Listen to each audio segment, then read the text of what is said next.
बच्चे को पढ़ाई के अच्छा ऑफिसर, एक अच्छा अधिकारी बनने के बाद अगर वो करप्शन की तरफ बढ़ावा करे तो एक बड़ा क्वेश्चन मार्क लगता है उसके शिक्षक के ऊपर जिसके पास वो पढ़ा है, कि शायद पढ़ाई के साथ साथ उसका चरित्र भी डेवलप करना था। तो इसके लिए हम लोग कार्य कर रहे हैं। आज पूरी दुनिया के लिए पर्यावरण एक बहुत बड़ा थ्रेट बन चुका है और उसके ऊपर हम लोग कार्य करें कि पर्यावरण को हमें कैसे बचाना है। आप सारे साथी देखते हैं जम्मू में जब गर्मी पड़ती है तो इतनी ज्यादा गर्मी पड़ती है कि हम चल नहीं सकते, ठंड पड़ती है तो ठंड भी इतनी ज्यादा पड़ती है कि हम चल नहीं सकते। तो ये एक बहुत बड़ा थ्रेट है पर्यावरण का। इसको बचाने के लिए हम स्कूलों के अंदर, चाहे वो प्राइमरी स्कूल है, मिडिल है, हाई स्कूल है, हाई सेकेंडरीज है, हम लोग कार्य कर रहे हैं। तीसरा, मैनेजमेंट एजुकेशन की प्रबंध।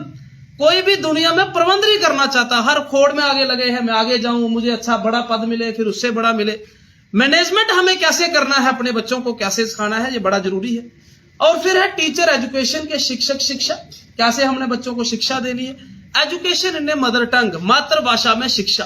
5 चीजों को लेके हम लोग कार्य कर रहे हैं। और मैं आपके मीडिया के माध्यम से ये कहना चाहूंगा, हमारे साथ जहां अधिकारी, चाहे वो जोनल अधिकारी हैं, चाहे वो जिला अधिकारी हैं, चाहे हमारे डायरेक्टर्स हैं, हम जब भी किसी को मिलते हैं तो हमारी यही उनसे अपील रहती है कि इसको लेके हम कार्य कर रहे हैं और आप भी हमारा इसमें तावन दें, ताकि पढ़ाई के साथ साथ जम्मू कश्मीर के बच्चे अच्छे बने, उनका चरित्र अच्छा हो, वो पर्यावरण के बारे में अच्छा सोचे, वो मैनेजमेंट के बारे में अच्छा सोचे, एक अच्छा परिवार, एक अच्छा जम्मू कश्मीर बने।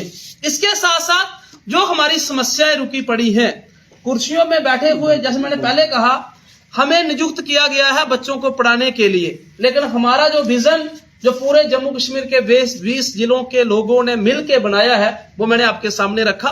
लेकिन इसके साथ जो कुर्सियों में बैठे हुए लोग हैं, उनको भी बिना देरी के, चाहे टीचर्स की, चाहे lecturers, masters, principal, JDO, CEO की समस्याओं का निपटारा शीघ्र करना चाहिए।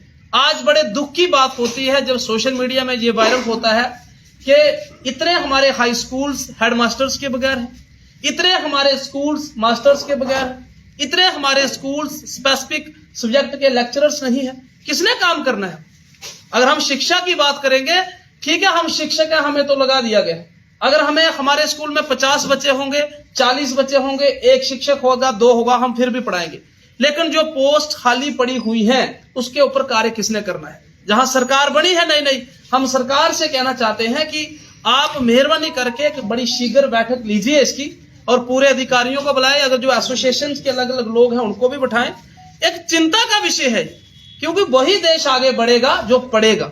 और जहां ऐसे स्कूल्स हैं जहां 100 बच्चे हैं, 3 टीचर हैं, और ऐसे भी स्कूल हैं जहां थोड़े बच्चे हैं, ज्यादा टीचर हैं, तो एक चिंता का विषय है सरकार के लिए। सरकार को चाहिए कि जितने भी पोस्ट खाली पड़ी हुई हैं, जैसे मैंने पहले कहा, उनको शीघ्र भरा जाए। इसके साथ 2000 में जो रहबरे तालीम स्कीम शुरू हुई, उस रहबरे तालीम स्कीम के चलते चलते 5 में आदेश आ गया कि 5 साल पूरा करने पर जे शिक्षक अपना RET और पूरी सुविधा उनको वो मिल रही है जो एक जर्नल टीचर को मिलती है। लेकिन फिर भी अभी 20 साल पूरा होने पर भी कोई तबादला नीति सरकार नहीं ला रही है उनके लिए। आज हमारी बहनें, अगर एक ही रियासी में अगर हमारी कोई बहन लगी है, उसकी शादी जम्मू में हो जाती है, तो उसकी तबादला नीति नहीं सरकार कर पा रही है। सरकारें इसके लिए लोग चुनते हैं, सरकारें इसके लिए आती है कि अच्छे ठोस नीति बने समाज के साथ साथ शिक्षा क्षेत्र में जुड़े लोगों से। तो मैं अपील करना चाहूंगा कि जो हजारों शिक्षक जो RET स्कीम के तहत लगे हुए थे, उनके लिए तबादला नीति लाए। तबादला नीति इसलिए भी जरूरी है कि बच्चों को उसका फायदा हो। आप देख रहे हैं पिछले दिनों सोशल मीडिया में भी वायरल होता है कि रैशनलाइज किया जाता है उन टीचर्स को। अगर रैशनलाइज की जरूरत है, इसका मतलब कहीं ना कहीं विभाग के अंदर ट्रांसफर पॉलिसी बनना चाहिए।